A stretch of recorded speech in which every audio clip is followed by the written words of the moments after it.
Buonasera, benvenuti a questa edizione del nostro telegiornale. Vediamo insieme i principali titoli.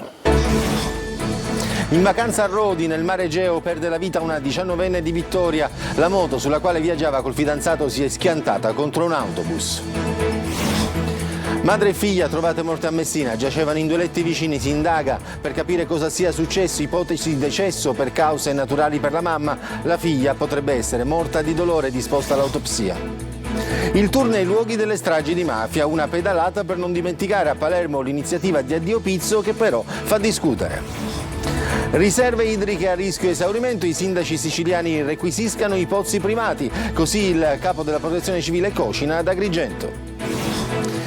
E poi c'è il miracolo del comune di Naso nel Messinese, dove la locale amministrazione scava un pozzo per rendere il paese autonomo, come dire l'acqua c'è, basta cercarla. Ferragosto a Catania, nella città lasciata vuota dai residenti, sono invece tanti i turisti che affollano le vie del centro. In tutta l'isola si moltiplicano le iniziative contro i bivacchi e gli eccessi in spiaggia. Catania, capitale del tango, alle Ciminiere va in scena il Festival internazionale del ballo argentino. Calcio, si avvicina l'esordio in B per il Palermo che giocherà venerdì a Brescia, Catania e Trapani in campo nel weekend in Coppa.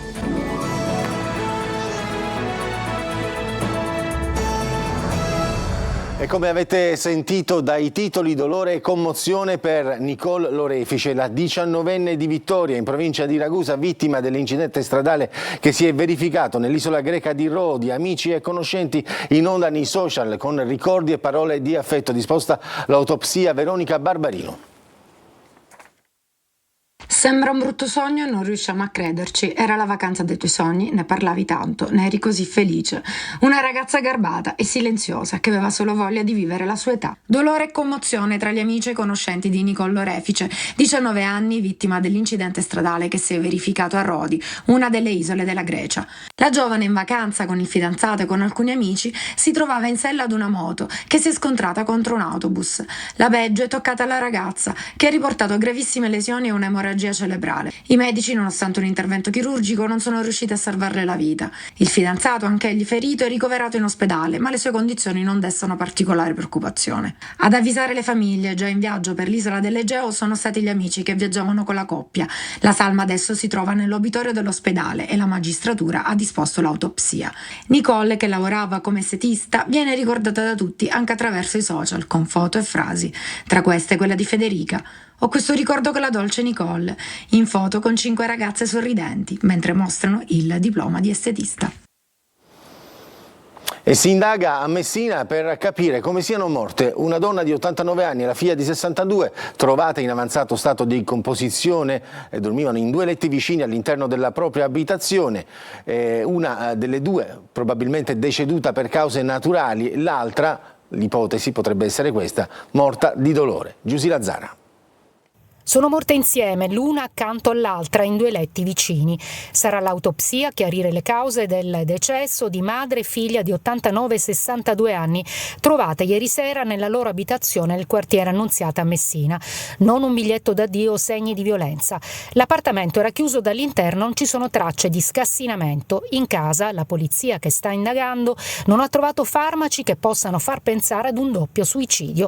L'ipotesi più accreditata al momento, ma non si esclude alcuna pista, è che una delle due sia morta naturalmente e l'altra non ce l'ha fatta, straziata dal dolore.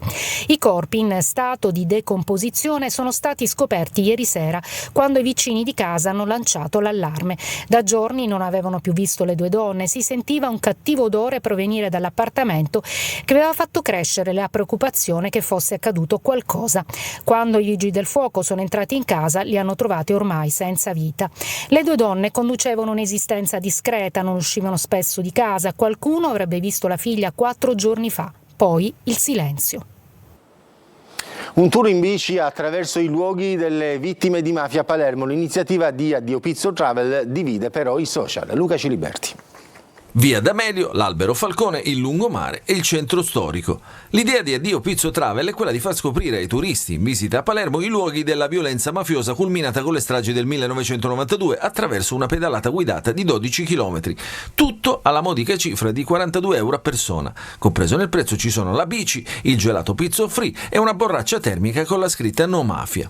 Una iniziativa controversa che divide, ma non è l'unica, perché se da un lato c'è la scelta di una cooperativa sociale tour operator che propone, così spiegano sul loro sito, turismo etico per chi dice no alla mafia, alla scoperta dei luoghi e delle storie più significative della lotta antimafia, per regalare un'esperienza di vera partecipazione con consapevolezza di non lasciare nemmeno un centesimo alla mafia, dall'altro c'è l'indignazione di chi negli anni ha visto il malcostume diffuso dell'antimafia, che sulle vittime e sui martiri della criminalità organizzata ha fatto affari a tutti i livelli, considerando la memoria una prerogativa quasi esclusiva. Il tema, ribaltato sui social, divide e diventa ancora una volta controverso. È giusto sfruttare i luoghi, i nomi e la memoria di chi ha pagato con il sangue il prezzo di una terra corrotta e sfortunata? È rispettoso fare della memoria un'attrazione turistica a pagamento? Negli Stati Uniti, tanto per citare il paese emblema della cultura capitalistica, tutto questo sarebbe normalissimo, anzi quasi dovuto. Ma in Sicilia, nella terra che quotidianamente paga le ingerenze dei clan, sembra quasi una mancanza di rispetto, come se la lotta alla mafia fosse stata trasformata in prodotto di marketing. Migliorano le condizioni dell'arcivescovo di Catania, Monsignor Luigi Renna, ricoverato nel centro cuore Morgagni di Pedara dopo un infarto e un conseguente intervento di angioplastica. Assistiamo a un recupero dell'attività della parte del cuore colpita dall'infarto, e quanto scrivono i medici che dicono che dal lunedì sarà possibile iniziare il ciclo di riabilitazione cardiologica. I sindaci siciliani requisiscano i pozzi privati, è quello che dice il capo della protezione civile Cocina in prefettura ad Agrigento in merito alla grave crisi idrica che sta colpendo la Sicilia. Davide Sardo.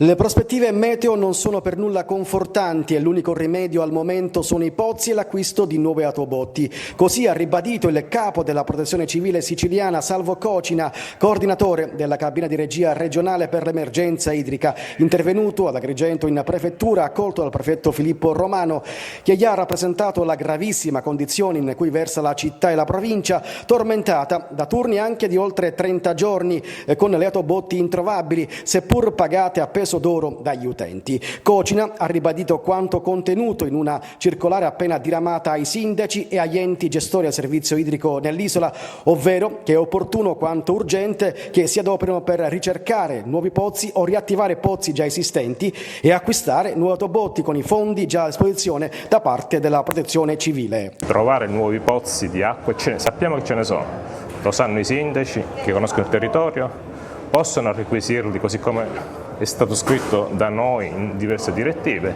Grazie a questi nuovi pozzi che troveremo potremo trovare l'acqua che serve per gli scopi sia potabili sia irrigui. E anche a Trapani, al comune, si è svolta una riunione sulla crisi idrica convocata dal sindaco Tranchida, che ha fatto il punto sulla situazione a pochi giorni dal sequestro di 2 pozzi in via Salemi e uno in via Tenente Alberti, che come accertato dall'ASP non erano potabili, ma dai quali 2 società hanno continuato a prelevare acqua e a distribuirla ad hotel, ristoranti e privati. Ma a Naso, comune dei Nebro in provincia di Messina, sembra essere tutta un'altra storia. Manlio Viola.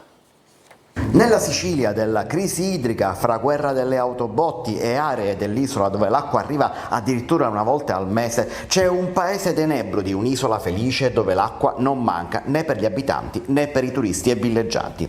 È quello che è stato già definito il miracolo di Naso, comune messinese di 3.500 abitanti, proprio sui Monti Nebrodi. Il sindaco di Naso, Gaetano Nani, senza aspettare aiuti esterni, con fondi comunali ha realizzato un nuovo pozzo dal quale sgorgano oltre 300 litri di acqua al minuto. Le condotte idriche di Naso quindi saranno piene e a pieno regime. Dopo aver monitorato un po' i livelli dei pozzi e delle risorse idriche che abbiamo, sostanzialmente 2 su tutto il territorio, questo livello scendeva costantemente giorno dopo giorno. Allora, siccome avevamo la possibilità di scavare un nuovo pozzo adiacente ad un'altra risorsa idrica importante sul nostro territorio, la risorsa di Capito, praticamente ho emesso un'ordinanza, quindi in deroga a tutte le norme previste dalla legge, siccome siamo in guerra e praticamente la regione siciliana ha dichiarato lo stato di crisi e di calamità, e allora io in qualità di rappresentante di governo ho emesso un'ordinanza e ho autorizzato il mio ufficio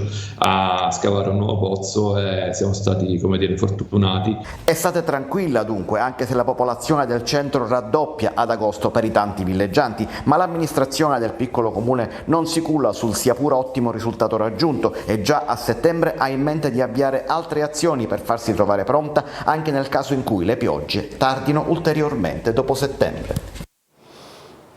E ci spostiamo a Palermo, dove è guerra agli eccessi in spiaggia e l'amministrazione schiera 200 agenti di polizia municipale. Ancora Manlio Viola.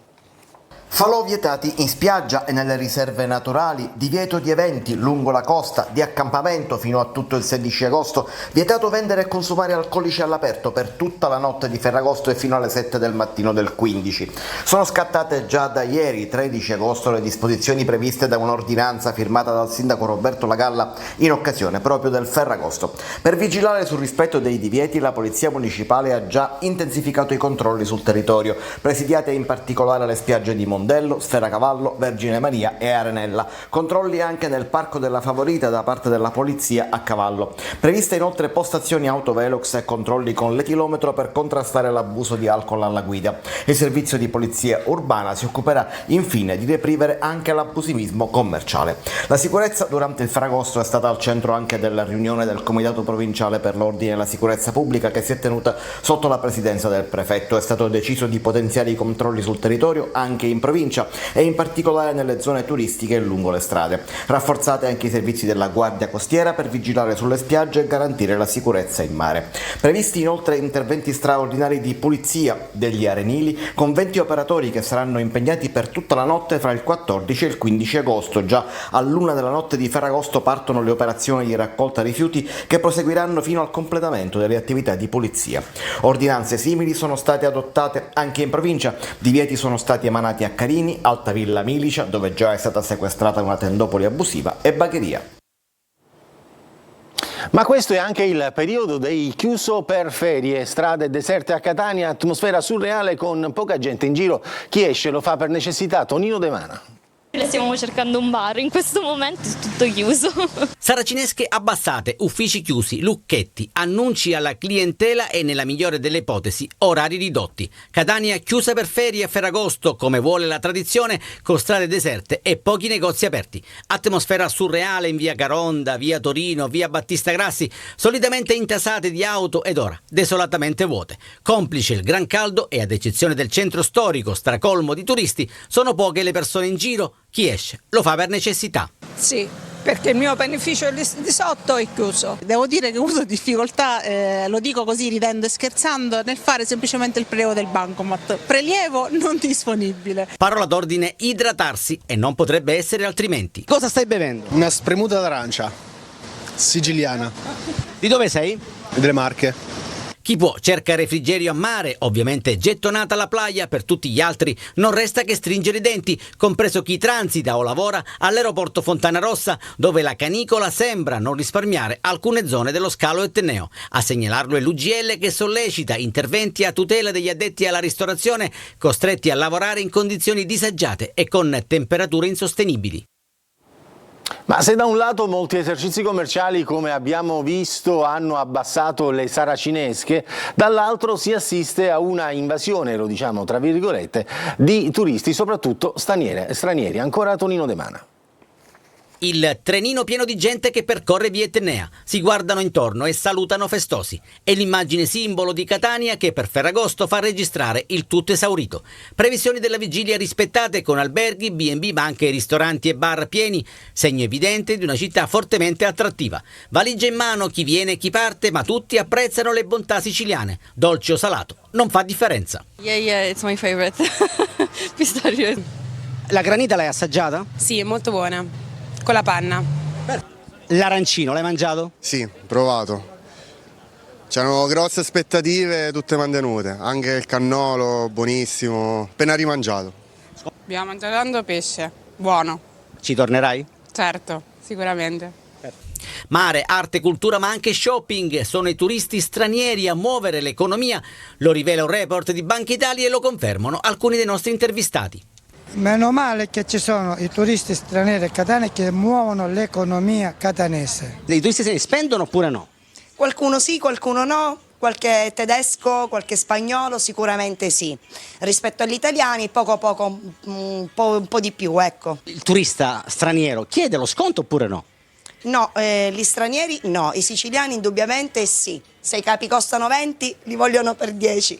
Insomma, diciamo che cercano in qualche modo di barattare anche il prezzo.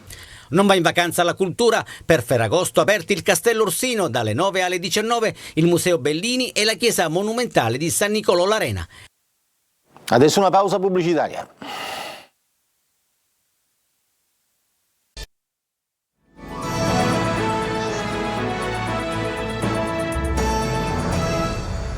Catania, capitale del tango, alle Ciminiere il Festival internazionale del ballo argentino con danzatori provenienti da tutto il mondo. Giusy Lazzara.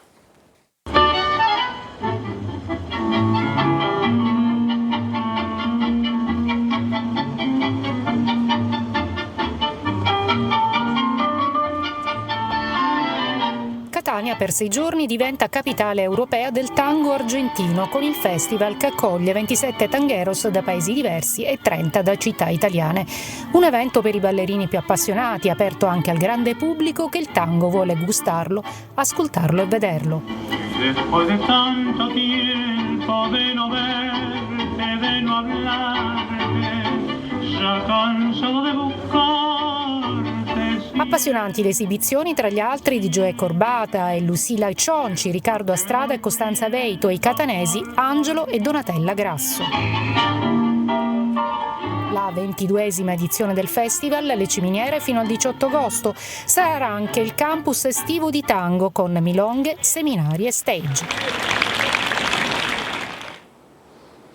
E a Messina c'è attesa per la processione della Vara, la tradizionale festa di Ferragosto che porta nelle strade della città migliaia di devoti. Francesco Triolo. È la festa dei messinesi, la processione della Vara del 15 agosto, 500 anni di storia per un evento che nei secoli ha sempre raccolto attorno al carro votivo dell'Assunto a migliaia di persone. Ogni anno 2 ali di folla che accompagnano la processione da piazza Castronuovo al Duomo al grido di Viva Maria. I preparativi sono iniziati da giorni con la città che si è vestita a festa.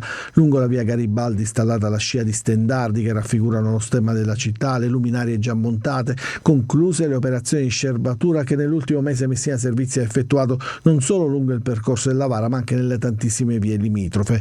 Il carro votivo ha preso forma a piazza Castronovo, mentre a piazza Unione Europea sono arrivati dopo la tradizionale passeggiata da Camaro anche i giganti Mate e Grifone, quelli che la leggenda vuole siano i fondatori di Messina. Il loro posizionamento di fronte al comune è il segnale che i festeggiamenti entrano nel vivo, un colpo d'occhio anche per i migliaia di crocieristi approdati in città che non hanno perso l'occasione di farsi scattare una foto. Il programma della Vara prevede la partenza della processione domani alle 18:30 e l'arrivo a Piazza Duomo alle 21, dopo essere stata sospinta dalla fatica, dalla devozione e dalla passione dei tanti tiratori che si ritrovano sotto il cippo ogni anno. Il momento clou, come sempre, è la svolta, quel movimento particolarmente complicato e pericoloso che dalla via Garibaldi poi porta in via 1 settembre e quindi a piazza Duomo. È il momento più atteso al termine della processione poi in cattedrale, la messa celebrata da Monsignor Santo Rocco Cangemi, nunzio apostolico in Serbia. Adesso c'è la pubblicità, poi torniamo per parlare di calcio.